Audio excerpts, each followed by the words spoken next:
Howdy folks, it's Boogered. Finally decided to do this oil pressure sensor on this 2012 Avalanche. It's got a magna supercharger on it. If it didn't have the supercharger on, you could sneak the oil sensor socket back there. See where that yellow sticker is in the back? Right around there is where the sensor is. I got it unplugged right now. I've been riding around with it unplugged because I know I got oil pressure, but it's been bothering me, so I'm finally gonna fix it. And that requires taking the blower off to get back there to access it, because the socket will not go on there with the blower. I've already double, triple checked it. It's not gonna work, so blower's got to come off. And we started. Disconnect the battery, then took the air box loose here, which just screwdrivers, flathead screwdriver, and just unloosen these and get this out of the way. And I believe the battery was a 10 mil, might have been an 8. I think it's a 10. Either way, anyhow. Then once you do that, I got the belt loose with the tensioner here. Got the belt hanging up right there. I'll probably get a new belt because that one looks a little messed up.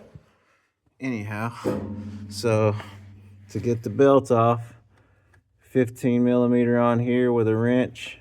Apply it down to get the pressure off the belt, remove the belt. Then we move on to getting the alternator off. It's two 15 millimeters. One plug-in. Let's see, here's the alternator plug on the back, and then a 10 mil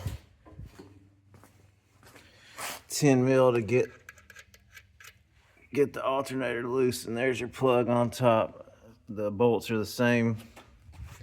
Probably have to use a pry bar to get the alternator out, depending on how tight it's in there. Then after that, I started disconnecting all of the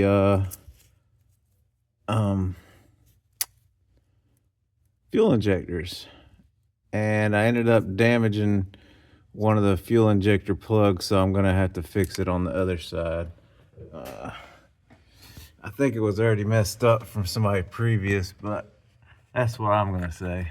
But as you can see, it came off down there in the injector. It's supposed to look like this guy.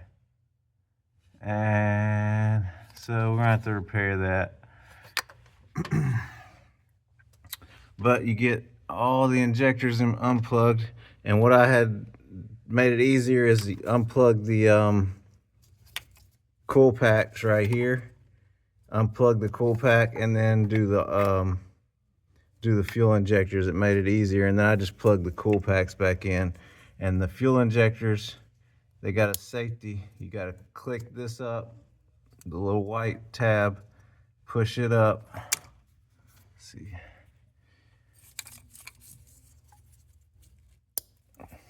That white tab pushes up, and then you press in right here with your finger or a screwdriver and lightly pull. It shouldn't be hard to come out. I should have slowed myself down. I should have knew something wasn't right. But once you get those unplugged, and you can plug the cools back in just to keep dirt from getting in. You're gonna have four cools and four injectors on each side.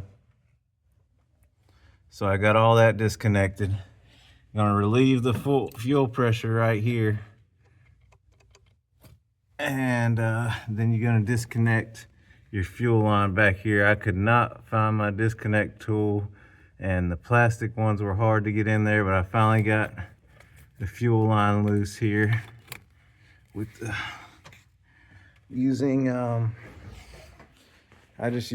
I can't find my metal one, but I used these plastic ones here. So we got the fuel line disconnected. Now we got to get then there is a 5/32 Allen key holding in the map sensor right here. And you can probably get away with leaving that on there, but there's a bolt right down there where that hose goes, and you need to get one of those. So I've already got one of the 10 mils out here holding the blower on.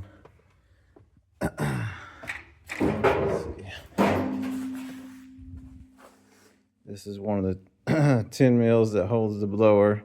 Let me get up here and count how many there are. I'm not exactly sure. So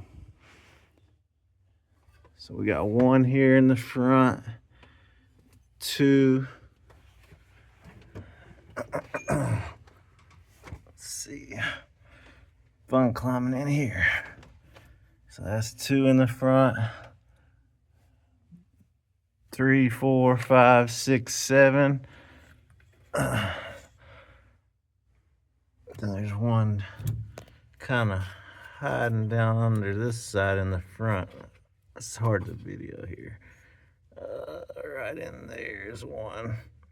So you got 7, 8, 9, 10, 11, 12, possibly 13 total, it looks like. I will let you know once I get them all pulled out. Let's see, pause this and get to loosening all those up, but then we should be able to lift the blower up. This map sensor back here, what I was talking about, should just pick up out of that. Oh, dang, I'm gonna try and just slide it out of the way so I can get the bolt. Actually, I'm just gonna go ahead and take it out of there. Dang.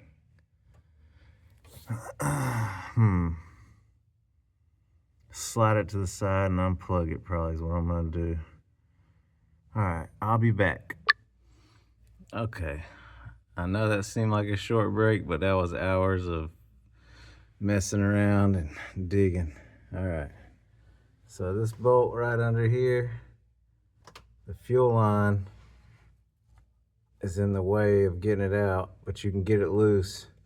You have to take the, this is like a blow-off valve, I believe is what it's called or whatever. Or what, I forget what the other name is for, but there's two 5mm Allen bolts holding it on, and use the ball end to make sure you don't strip it. I almost stripped mine out, but then you can move this over just a hair and get your socket down in there to get that last one out. So the blower is loose now. I did leave the map sensor plugged in. I unplugged it, but I twisted it to the side so I could get to that one bolt. So it's unplugged now. I believe this is the internal air temperature going in. You have to undo it because the harness goes around here. And I don't think you can unplug it over there. So you got to pull it out and get it out, and then the blower is ready to come off of here. So I'll check back in, maybe I'll get this blower up out of here.